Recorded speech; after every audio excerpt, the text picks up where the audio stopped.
Welcome, listeners, to another episode of the Chris Talk Show. Let's get into it. What's up, listeners? I am your host with the most, Chris Talks.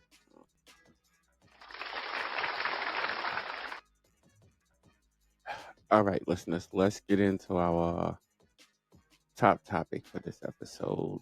What are we going to be talking about here? All right, here we go. A rapper tracked down and shot dead in a revenge attack. Oh, wow. Like, Bruh. all right, as always, I'm going to let Sarah, my AI, report this story, and then I'm going to give you my view and my opinion at the end of it. All right, let's get it right. Let's get right into it. Hit it. Thank you, Chris. A rapper was shot dead as he sat in a car in a cold-blooded execution, as part of a revenge attack 3 years after he was cleared of murder. A court has heard. Tamba Mamadou, 20, known as Tiros, was shot 6 times at point-blank range with a powerful 9mm handgun on October 13, 2020 as he was about to go to the gym in Telford, Shropshire, with 2 friends. Stafford Crown Court heard Mr. Mamadou had moved from North London to Telford with his family in 2018 to start a new life after he was acquitted at the Old Bailey of murdering 19-year-old Abdullahi Tarabi, a rapper known as Tiwis, who died after being stabbed in an alleyway in Northolt in April 2017. Prosecutor alleged Mr. Mamadou was stalked and tracked down by Tarabi's older brother and cousin who were intent on revenge. Mahmoud Tarabi, 32, and Ahmed Karsh, 30, who are both on trial for Mr. Mamadou's murder, alongside Daria Hassan, 32, and Mirjay Nagoy, 24, are said to have found the victim's new location after he was jailed in October 2019 for possession with intent to supply drugs, and his new address was published in the press. Opening the Crown's case, prosecutor James Curtis KC said a number of trips, starting on September 2, 2020, were made to the Telford area in different cars, 11 of those being reconnaissance before 4 unsuccessful attempts to carry out the killing were made. It was on their 16th visit to Telford that they finally ambushed Mr. Mamadou and singled him out for death, as he sat in the passenger seat of a friend's Renault Megane in the car park at Bridges Business Park in Horsehay outside the Fitness Factory gym. Mr. Mamadou's friend had unknowingly parked his vehicle next to a Skoda Karoq on false plates that had been stolen from London in July 2020 and had at least 2 people inside wearing high-visibility tabards, one of whom exited the vehicle and carried out the shooting, with bullets passing through the victim's back, neck, his heart and his left lung.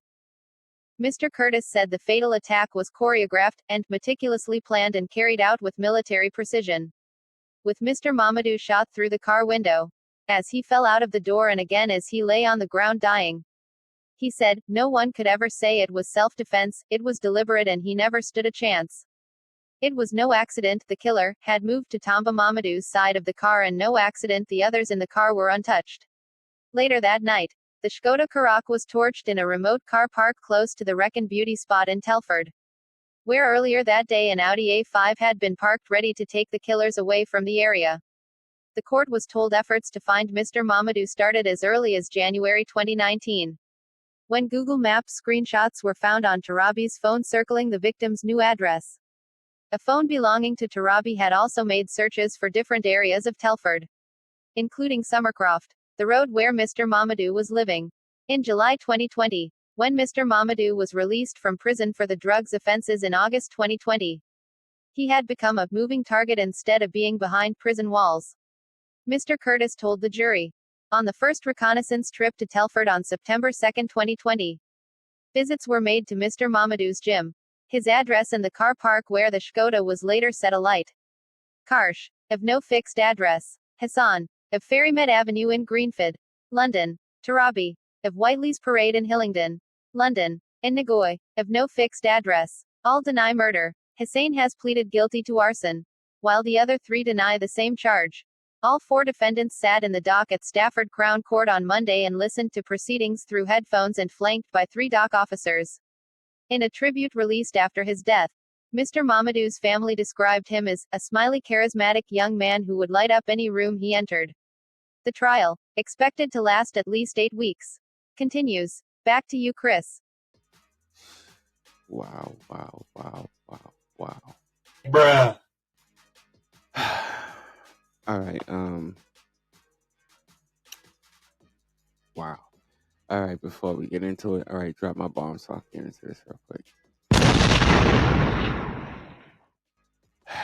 All right. For my listeners who don't know, um, this particular story is going to bring us to London because I know some listeners are probably wondering, like, what rapper did they just say? Bruh. Because I know I sure in the hell's well was wondering what rapper they was just talking about. All right, so this is a young rapper based in London. So this episode is going to bring us to London. And shout out to the Independent. Shout out to them for bringing us this story. So shout out to them real quick. Uh, okay. I was trying to think for one hot second. All right, listeners. Yeah, this is a real sad one here. To me, it's another senseless one. Another another senseless death of a rapper, a young rapper, upcoming rapper from London. I guess. Um, well, we're looking him up real quick. I guess he was big over there. I guess he was an upcoming um rapper. Some would say he's like what was this rapper we was just talking about? What was his name? Like Pop Smoke. You understand what I'm saying? Just to give my listeners an idea of the type of rapper that he was coming up, and this tragically happened to him. Can we drop some church bells for the life lost real quick?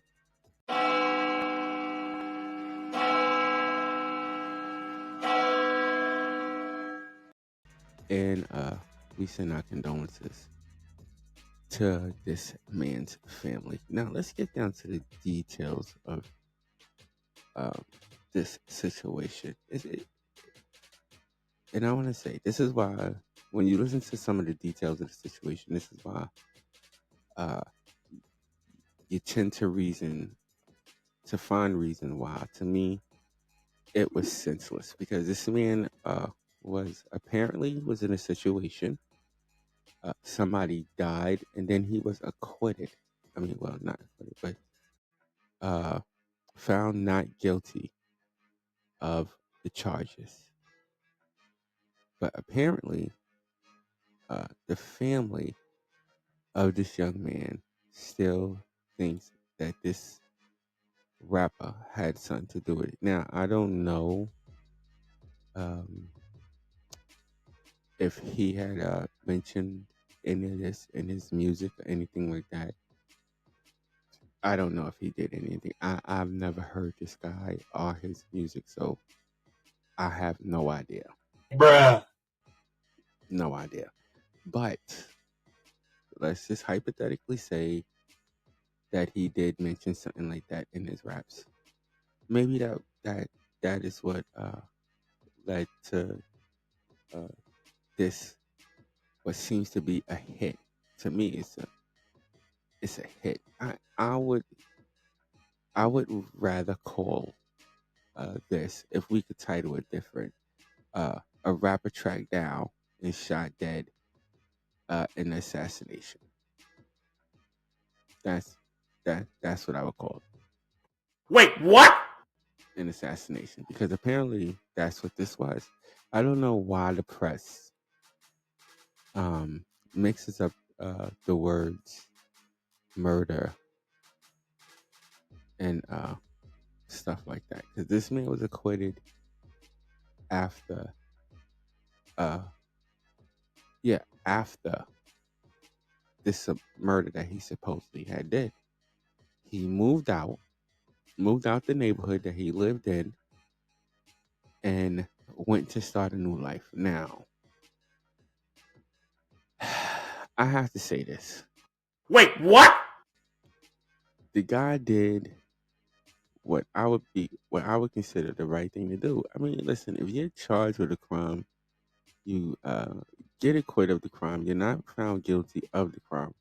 most people would do the same thing. They would move out. They wouldn't stay in the same neighborhood that the murder took place or anything like that. Because apparently, these people must have lived in the same neighborhood. You know what I'm saying? So Bruh.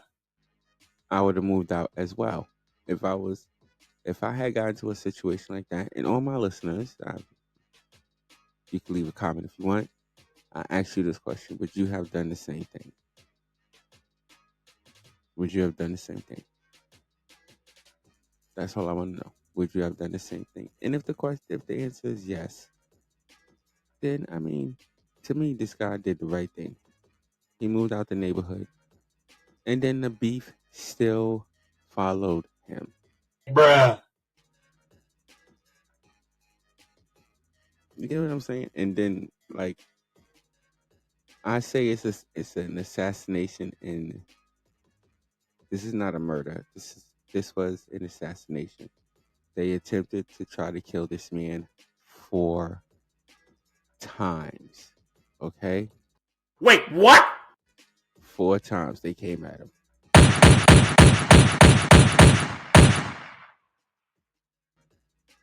You get my drift? I mean, come on. Coming at me once, you don't get the job done. Then you come at me twice, you don't get the job done. Bruh. Anything after that is an assassination attempt.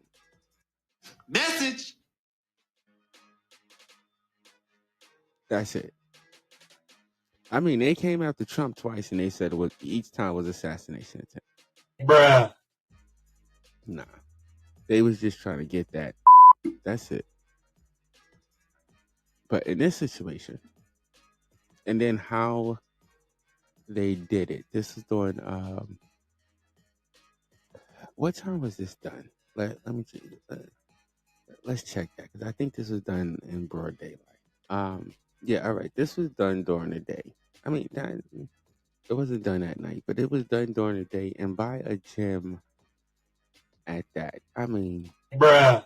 come on, people. I said before, I say it again. America, we have got to do better. This is why I have a gym at home. Okay, and I'm not trying to make fun, but this is why I have a gym at home. Because when I go out to the gym, you know what I mean? I don't want to go to the gym and have to worry about, getting popped at the gym, while I'm working out. Bruh.